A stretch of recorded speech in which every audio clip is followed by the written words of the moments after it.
Hi guys, हम लोग है क्वेश्चन नंबर 4 पे of rectification of errors. Correct.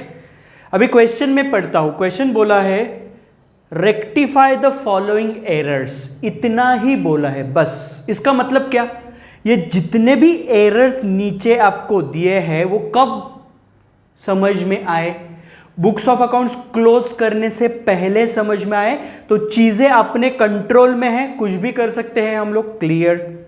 लेकिन अगर जर्नल एंट्री ही गलत हुई है तो फिर रेक्टिफिकेशन एंट्री करना ही पड़ेगा। आया समझ में? भले चीजें मेरे कंट्रोल में है, फर्क नहीं पड़ता। जर्नल एंट्री ही गलत हुआ है, जर्नल में गलती हुई है तो रेक्टिफिकेशन एंट्री आएगा ही। लेकिन जर्नल एंट्री बराबर की है, गलती हुई है लेजर अकाउंट्स में, तो स्पेशल एंट्री पास करने की जरूरत नहीं है, नो एंट्री, क्योंकि वो लेजर अकाउंट जहां पे गलती हुई है वहां पे जाके मैं वो गलती सुधार सकता हूं क्योंकि चीजें मेरी कंट्रोल में है। समझ में आया?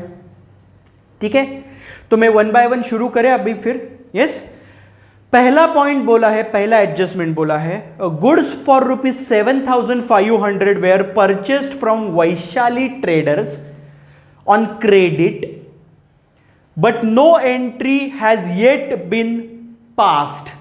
मतलब वैशाली ट्रेडर्स पे माल परचेस किया है वैशाली ट्रेडर्स से 7,500 का, लेकिन अभी तक इसका एंट्री ही नहीं हुआ है। रॉन्ग एंट्री का सवाल ही नहीं, एंट्री ही नहीं हुआ है अभी तक इसका। मतलब ये कहां पे जाना चाहिए था, इसका एंट्री कहां पे करना चाहिए? वैशाली ट्रेडर से उधार पे माल लिया है, क्रेडिट पे माल लिया है, मतलब कौन से बुक में जाएगा? परचेस बुक में जाना चाहिए था, लेकिन वो गया ही नहीं। मतलब अभी जो एंट्री हुआ ही नहीं है तो रॉन्ग एंट्री का सवाल ही नहीं आता। तो अभी मैं एंट्री पास करूंगा जो करना भूल गए थे। तो एंट्री क्या आएगा? मैं माल परचेस कर रहा हूं तो परचेसेस अकाउंट डेबिट 7,500। किससे परचेस कर रहा हूं? वैशाली ट्रेडर से परचेस कर रहा हूं। She is the giver of a credit, तो उसको क्रेडिट देंगे। सो to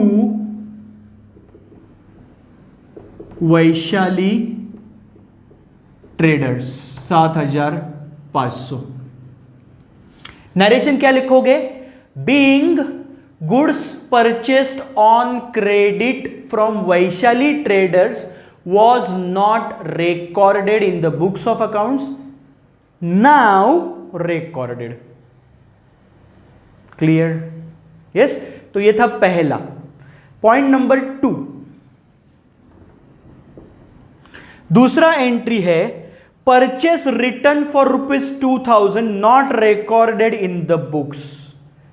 purchase return of ₹2,000 not recorded in the books, मतलब मैंने जिससे माल परचेस किया था उधारी पे, उसको मैंने 2,000 का माल वापस किया, और ये 2,000 का माल जब मैंने वापस किया तो उसका एंट्री ही करना भूल गए, तो रॉन्ग एंट्री का सवाल ही नहीं आता है। परचेस रिटर्न का 2,000 रुपए का एंट्री ही नहीं किया, तो अभी मैं करूंगा। करेक्ट। जिसको मैं माल वापस कर रहा हूं ना, उसको क्या कहूंगा मैं? क्योंकि किसको माल वापस किया वो पार्टी का नाम नहीं दिया है। देखो, दिया है क्या? पार्टी का नाम नहीं दिया है। लेकिन जिसको मैं वापस कर रहा हूं माल, वो मेरा कौन है? पहले तो मैंने उससे परचेस किया था माल। जब मैंने उससे परचेस किया था माल उधारी पे परचेस किया, मतलब उसको उतना पैसा देना बाकी था, तो वो आदमी मेरा कौन बन गया जब मैंने उसके पास से उधार पे माल लिया था तब? क्योंकि उतना पैसा उसको देना है फ्यूचर में, तो वो आदमी मेरे लिए कौन बन गया? क्रेडिटर। कौन बन गया? क्रेडिटर। क्योंकि उससे जब आपने माल परचेस किया तब आपने जर्नल एंट्री क्या की होगी? परचेसेस अकाउंट डेबिट टू, अभी वो आदमी का नाम नहीं पता है, लेकिन वो मेरे लिए कौन बन गया? क्रेडिटर। So to creditor. ऐसी जर्नल एंट्री की होगी मैंने, क्योंकि जिससे भी मैं उधार पे माल लेता हूं ना, उनको पैसा देना बाकी है। इसका मतलब वो सभी लोग मेरे लिए कौन बन गए? क्रेडिटर्स। अभी इसी आदमी को मैं कुछ माल में खराबी होगी, इसके लिए 2000 रुपए का माल मैं वापस कर रहा हूं, तो यह माल किसको मिलेगा? यह आदमी को मिलेगा जिसका नाम क्या है? क्रेडिटर। तो उसको माल मिलेगा, मतलब he is the receiver.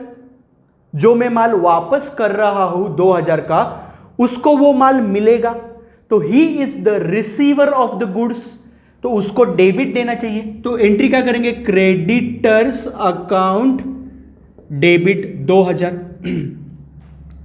Correct. और मेरे से क्या गया? माल गया 2000 का, लेकिन ये माल गुड्स अकाउंट को मैं क्या कहूंगा? क्या नाम दूंगा? जो माल परचेस किया था वो वापस कर रहा हूं, मतलब ये नाम क्या दूंगा ये अकाउंट को? To purchase return account 2000। ऐसी एंट्री करूंगा मैं। अभी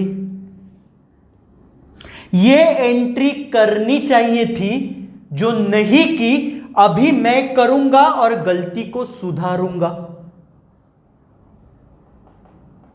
क्लियर? तो ये एंट्री को उठाऊंगा और यहां पे लिखूंगा।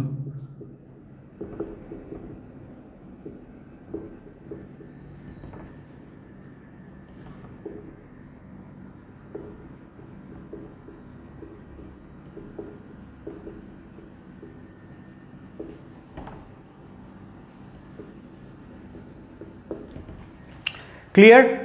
नरेशन क्या लिखोगे?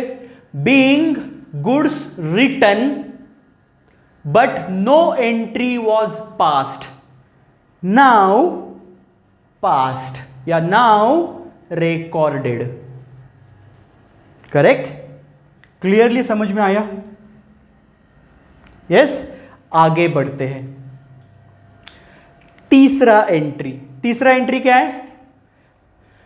Goods for ₹3000 sold to Anjali traders on credit was entered in the sales book as 300 only। मतलब गलती क्या हुई है?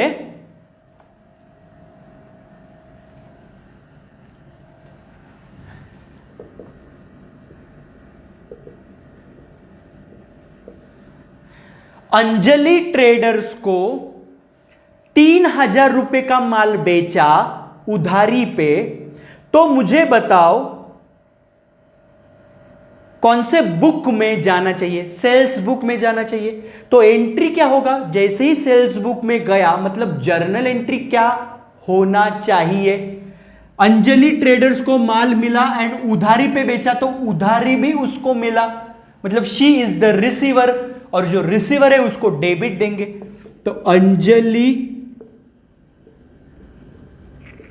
ट्रेडर्स अकाउंट डेबिट, 3000 रुपए से डेबिट देना चाहिए अंजलि ट्रेडर्स को। टू सेल्स, 3000 रुपए से सेल्स को क्रेडिट देना चाहिए। लेकिन ये सेल्स बुक में जब मैंने किया ना एंट्री, तो एंट्री बराबर किया, अंजलि ट्रेडर्स को डेबिट दिया, टू सेल्स मतलब सेल्स को क्रेडिट दिया, लेकिन 3000 रुपए से देना चाहिए था, तो गलती से 300 रुपया ही दिया, मतलब एक जीरो कम दिया। मतलब अभी मुझे बताइए रेक्टिफिकेशन कैसे करोगे? अंजलि ट्रेडर्स को कितने रुपए से डेबिट देना चाहिए था? 3000 से देना चाहिए था डेबिट। कितने से डेबिट दिया? 300 से ही डेबिट दिया। मतलब कितने कम रुपए से डेबिट दिया? 3000 देना चाहिए था, 300 ही दिया, मतलब 2700 रुपए से कम डेबिट दिया। अभी मैं दूंगा, जितना कम डेबिट दिया है वो मैं दूंगा अभी। तो अंजलि ट्रेडर्स अकाउंट डेबिट 2700, इतने से कम डेबिट दिया था तो मैंने एक्स्ट्रा डेबिट दे दिया अभी।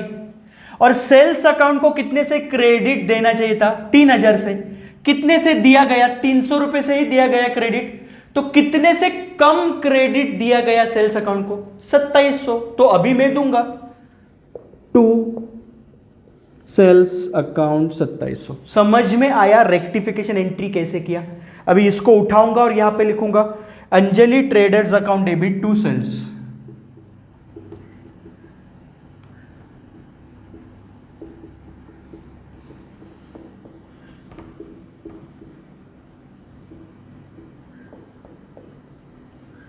नरेशन क्या लिखोगे? Goods sold to Anjali traders of ₹3000 was recorded wrongly as 300, now rectified. Clear? चौथा एंट्री क्या है? Goods of the value ₹2000 returned by Sumit and company were included in the stock but no entry was passed in the book। मतलब Sumit and company को मैंने माल बेचा होगा, उसमें से 2000 रुपए का माल सुमित एंड कंपनी ने मुझे वापस किया। तो ये कौन से बुक में लिखना चाहिए था? सेल्स रिटर्न बुक में लिखना चाहिए था, वो लिखना ही भूल गए। तो अभी मैं लिखूंगा, सिंपल। करेक्ट? तो क्या जर्नल एंट्री करना पड़ेगा गलती सुधारने के लिए? मुझे माल मिल रहा है, गुड्स आर कमिंग इन, तो मैं उसको क्या नाम दूंगा? Sales return account debit. कितने रुपए का माल आ रहा है? 2000 का आ रहा है। किसने रिटर्न किया? सुमित एंड कंपनी ने रिटर्न किया। दे आर द गिवर्स, तो whoever is the giver उसको क्रेडिट देते हैं। सो टू सुमित एंड कंपनी 2000। समझ में आया? गलती ये एंट्री ही नहीं की थी, अभी मैंने कर दी, गलती सुधर गई। क्लियर? नरेशन क्या लिखोगे? Being goods return by Sumit and company was not recorded in the books of accounts, now recorded. मतलब अभी रिकॉर्ड कर दिया। क्लियर? पांचवा एंट्री क्या है? पांचवा entry, goods purchased for ₹1200 entered in the purchase book as 12,000। मतलब मुझे बताइए क्या हुआ? 1200 रुपए का माल लिया, तो जर्नल एंट्री क्या होनी चाहिए थी? परचेस बुक में एंट्री किया, मतलब जर्नल एंट्री किया, क्योंकि परचेस बुक क्या है? जर्नल बुक है। तो परचेस बुक में एंट्री करना चाहिए था, परचेस बुक में बराबर किया। लेकिन 1200 रुपए का माल लिया, तो परचेस बुक में 1200 रुपए की ही एंट्री होनी चाहिए, लेकिन गलती से एक जीरो एक्स्ट्रा डाला, मतलब 12,000 रुपए का एंट्री हुआ। तो मुझे बताइए जर्नल एंट्री क्या होनी चाहिए? परचेस बुक में जाएगा मतलब जर्नल एंट्री ही होगा, क्योंकि परचेस बुक जर्नल बुक है। तो जर्नल एंट्री क्या होगा बोलो? जिससे भी माल खरीदा, पहले तो मेरे पास माल आया, तो परचेसेस अकाउंट डेबिट 1200, और जिसने मुझे माल उधार पे बेचा उसको मुझे 1200 रुपया फ्यूचर में देना है। इसका मतलब वो आदमी मेरे लिए क्रेडिटर है। तो उसका नाम मुझे नहीं पता, लेकिन वो कौन है मेरे लिए? क्रेडिटर है। उसका नाम पता होता तो मैं उसको नाम को क्रेडिट देता, because he is the giver. उसने मुझे माल भी दिया है एंड क्रेडिट भी दिया, उधारी भी दिया है, तो उसको मैं क्रेडिट दूंगा। लेकिन उसका नाम तो पता नहीं है, लेकिन वो है कौन मेरे लिए? क्रेडिटर, क्योंकि उसको मुझे पैसा देना है फ्यूचर में। इसके लिए उसका नाम पता नहीं है, इसके लिए उसको क्या लिखूंगा मैं? To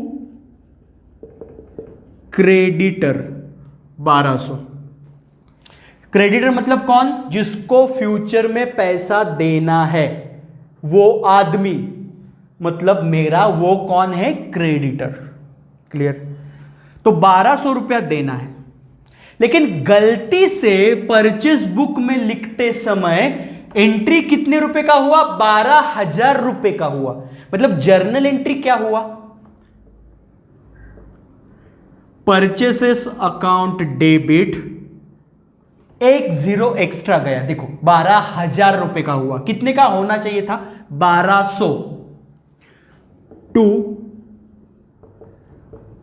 creditor 12,000। मतलब पैसा देना है 1200 लेकिन दिखाया 12,000 रुपया देना है, ऐसे दिखाया। समझा? एक जीरो एक्स्ट्रा हो गया। अब ये गलती को कैसे सुधारेंगे? परचेसेस को डेबिट देना चाहिए था, बराबर डेबिट दिया है, लेकिन कितने रुपए से डेबिट दिया? 12,000 रुपए से डेबिट दिया है। कितने रुपए से देना चाहिए था डेबिट? 1200 से देना चाहिए था। मतलब एक्स्ट्रा डेबिट गया है परचेसेस अकाउंट को। कितने रुपए से एक्स्ट्रा डेबिट गया है?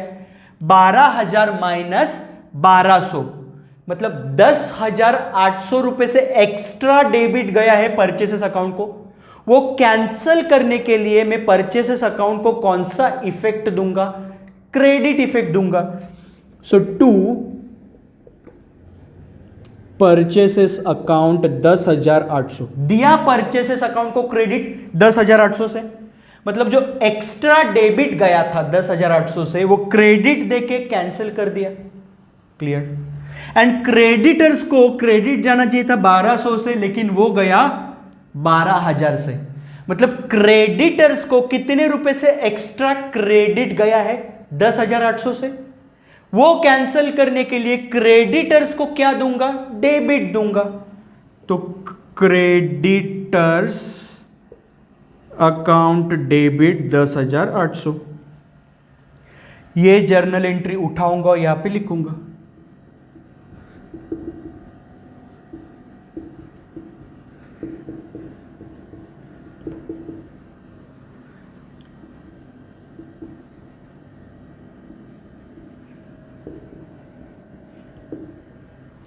नरेशन क्या लिखोगे? बीइंग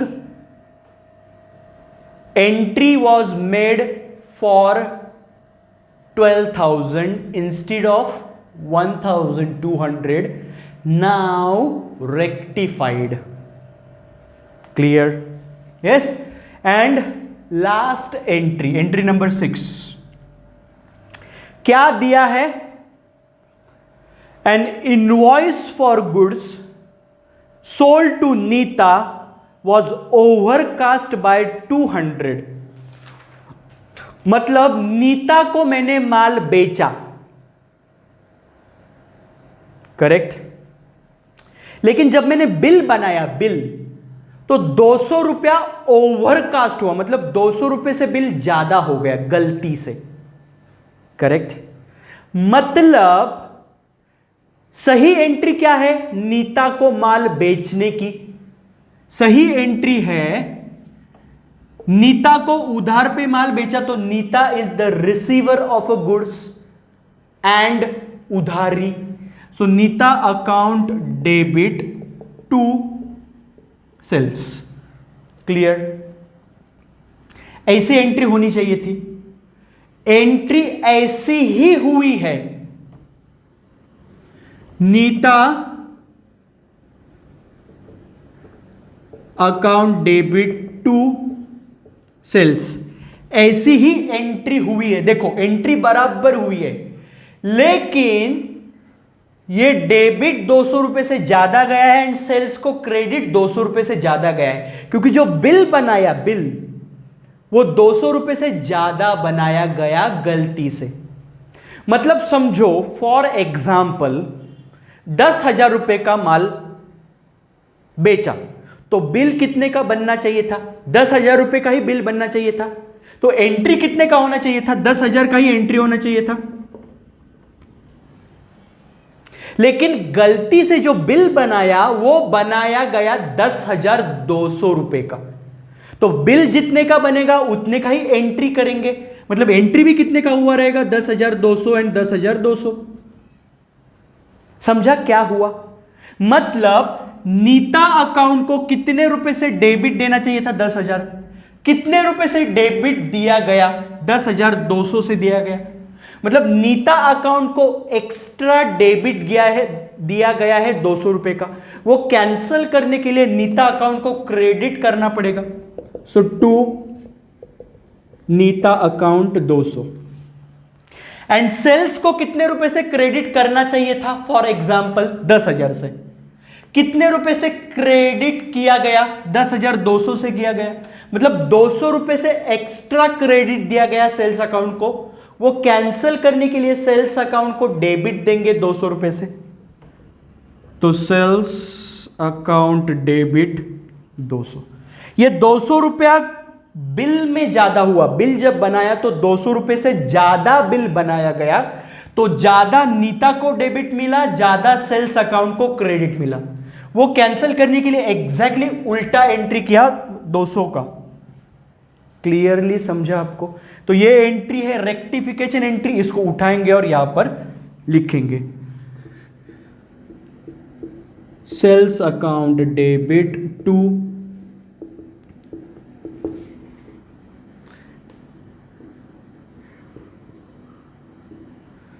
नरेशन क्या लिखोगे? Being good sold to Nita was invoiced 200 rupees extra, now rectified. Clear? Yes. तो ये था क्वेश्चन नंबर 4, करेक्ट। अगले लेक्चर में करेंगे क्वेश्चन नंबर 5।